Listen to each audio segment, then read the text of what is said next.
Popping. Boom. All right. So we are live getting things started. Happy Monday to everybody.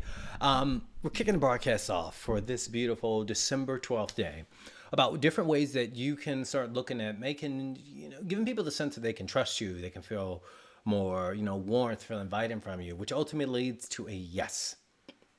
A lot of my entrepreneurs, a lot of my sales driven people, you understand that the power of yes for all my people who are wanting to get their applications out there, who are wanting to get that job, who are wanting to make that transition to a better plan, environment, a promotion in some degrees, that yes is so important. By the way, I hope you had a really great weekend. I truly do. I hope that you had, just so much fun. Because a lot of people, if you're not paying attention, a lot of people are not looking really happy right now. It's not that I don't think people aren't happy. I just think some people we get caught up in our heads, and we need some ways of kind of breaking that narrative and where we can engage more and people can see that beautiful smile. So these tips are about ways that you can get people to say yes to you, ways people are just excited to talk with you. These are very subtle. These are very simple. And they're so simple, however, that you might even say, well, why does it matter? I'm going to dive into that. First tip, getting into this. Stop complaining. One of the easiest diseases of the mouth and mind, body, soul, and spirit, is complaining. Let me talk about what complaining is by my definition. When I say complaining, I'm not knocking it, saying that you're not supposed to say anything that's getting to you. You're not supposed to say some things, don't need to be improved. But if you are noticing that people kind of like wince a little bit because they're always expecting something negative to come for you, or maybe you talk with some people and you might get this, and you know this when you talk to someone who might be complaining, you kind of feel it in the pit of your stomach, or maybe you feel in different parts of your body, and you're like, something about that.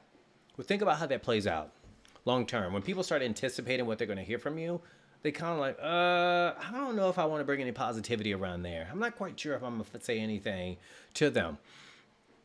This weekend, I have to always tell my son, like, hey, look, dude, we got to find the bright side. Hey, look, dude, we got to look at things differently. Even when we get frustrated, I'm always telling him, before you release the lion, I call the anger lion, or I keep the lion could be frustration. I'm always bringing that up to him, but he had one of his friends this weekend is just, no matter what, always has a complaint within a few seconds. If you give them something and they can find something what's wrong with it in small amounts, that is a good thing. Small amounts. Oh, hey, we have considerations. But if that is all that person is saying, create some distance. And that's what I talk to my son about and what I'm talking with you all about, because I know this is a huge thing. The year's not over. Things are still rocking and rolling, but we're trying to bring more connection with people. So be careful if you notice that, maybe you could be complaining a little bit more. You are allowed to be annoyed. You're allowed to be frustrated, bothered. Just sometimes, if you're not practicing in the positive, it can turn people off. Really simple thing. I hope that makes sense. Do your best not to complain for the day. It helps you as well, because when you're looking at it and framing things negatively, you will start all of a sudden like becoming that. It's really subtle. But when you say, man, oh God, it sucks that it's raining. It sucks. I like green grass. I don't know about you all. And green grass in December is not a bad thing. That's very odd, but so I'm going to appreciate it because it reminds me of summer or spring. But remember, kind of framing it in a positive. Moving on with that. Next thing. Really simple thing that I'm doing even right now. Make sure when you are when you are in talking with people on Zoom or in person, look people in their eyes. Eye contact conveys so much. Confidence, trust, number one. You ever notice when you're talking with someone who might not be telling the truth, or who might have a feel a way about talking with you or something, and they kind of avoid eye contact? And it could be nothing completely wrong. It could be nothing wrong, but when they start avoiding eye contact, you think like, what's up with them? For my people who are doing interviews, who are trying to close sales, who are trying to make deals happen, one of the fastest ways to get a win and to get people to start saying yes to you or even consider listening to you is looking into their eyes. I went to the grocery store this weekend, of course, buying things for my son to get ready for school. And I noticed the cashier never could look me in the eyes. And I'm not knocking that, right? People have different reasons, but consider what it's like when people are wanting to like you, wanting to trust you, wanting to connect with you. And one of the biggest connection pieces isn't there. Eye contact says so much.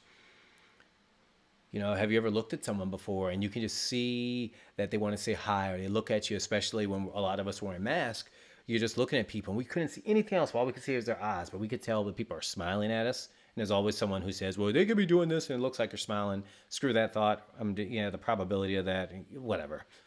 But look at people in the eyes and you can tell so much about them. You can just see, like, oh, wow, I have permission to connect with you. That is powerful, especially now where a lot of us are not connecting because they're not quite sure how, or maybe we forgot. And that's why this is a friendly reminder. So yeah, look people in the eyes. And this last one, sharing it is take this with a grain of salt because every situation is different. But never be afraid to tell people the truth. Telling the truth is very powerful. It's a huge practice in authenticity. I pride myself because I did not do this for many, many, many, many years. Different reasons. Not here to, to put that out there. But for many years, I did not, tell the truth, 100% the truth. I did tell the truth, but not 100%. And when I recognize that by telling the truth, it frees me up so I can go about my business, even when it hurts. I used to believe by not telling people the truth, and this was decades, 20 years ago. I used to believe that I was helping people by not telling them the truth. Very quickly, once I got on the other side of that coin, I started doing better, making smarter decisions. Presence of new data, we make better decisions.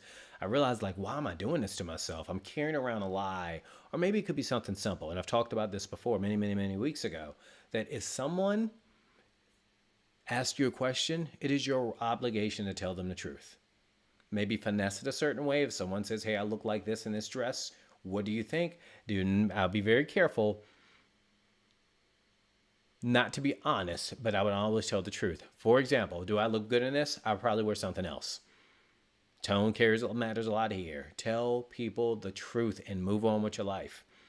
When you tell people the truth, because all of this encapsulate authenticity. When people are seeing that you're being congruent, you're making eye contact, you're not complaining, you're telling people the truth, it frees you up. What does that do for other people? It gives people the sense, and people aren't going to be conscious of things like this. They will say, like, wow, I just want to sit there and talk with them. There's no smoke and mirrors. We live in a society where it's all about the vanity. It's all about the looks. Telling the truth in this climate is everything. Free yourself up. The more truth you start practicing, the more truthful you can be even with yourself and a lot of things that you have going on. But, wrapping this up, these are simple things. Really simple things that I was taught years and years ago. I forgot some of those things. I made different decisions. So I'm not sitting here telling you that I'm a perfect at this or that I haven't had to work to get to this place. But you don't have to go through a lot of the struggles that some of myself went through, some of the clients that I've been through, and we've gotten through these things. So take this cheat code and use it. Talk to people. Don't complain. Look them in the eye. And then make sure you always tell people the truth. Free yourself up to smile more. Free yourself up to just enjoy life more. We ain't getting out of this alive, so enjoy it while you're here, folks. I will see you all tomorrow, and thank you. Don't forget to subscribe to the newsletter. We got some really cool stuff coming up. If you're on a newsletter, you already see it at the bottom of the email. Be on the lookout. I'm going to see you all tomorrow. I'll talk with you soon.